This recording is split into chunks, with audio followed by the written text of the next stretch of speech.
How do I plan for quarter one?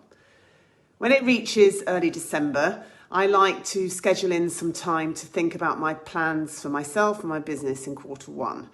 And as we know, January will be here before we know it, which is super scary. So today I thought I'd share my top tips for planning for quarter one.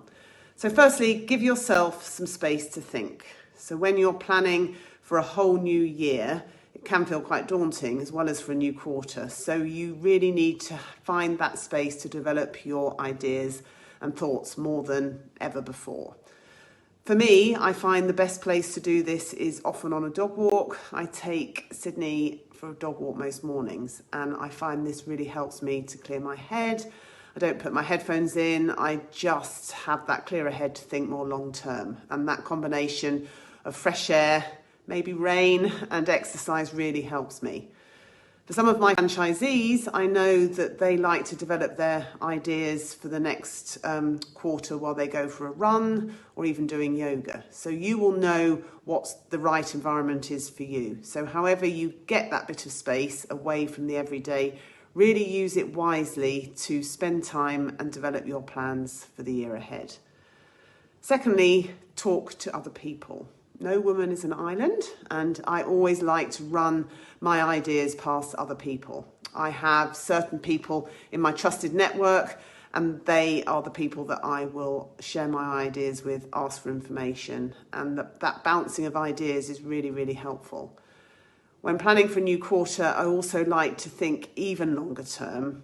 Where do I want to be by the end of the year? What do I want it to be like for my team? And what do I need to now get things in order to get there? And running these longer term ideas past someone else is really, really useful to have as a sense check, to check whether they feel they're stretching enough, whether I think they're stretching enough to achieve too. And finally, I find it so important to write down my plans, to commit them to paper.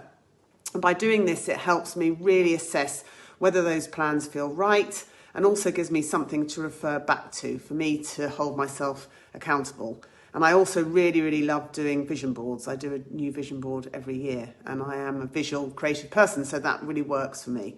I am also a stationery addict, so absolutely love buying stationery in which to write down my plans, and I will often refer back to those plans even monthly. At the beginning of each month I go back and check through the different categories that form my plans for that year, and I ensure that everything is captured, and then I can put them all into action. So it is so valuable to spend some time running up to the end of the year to do this. Obviously, if you need any support setting up your plans for quarter one, our business experts at GetAhead are well placed to help. I'm also doing a lot of mentoring now, so if you are looking for that cheerleader in your life, do get in touch with me, even if it's just to bounce some ideas off. Thank you.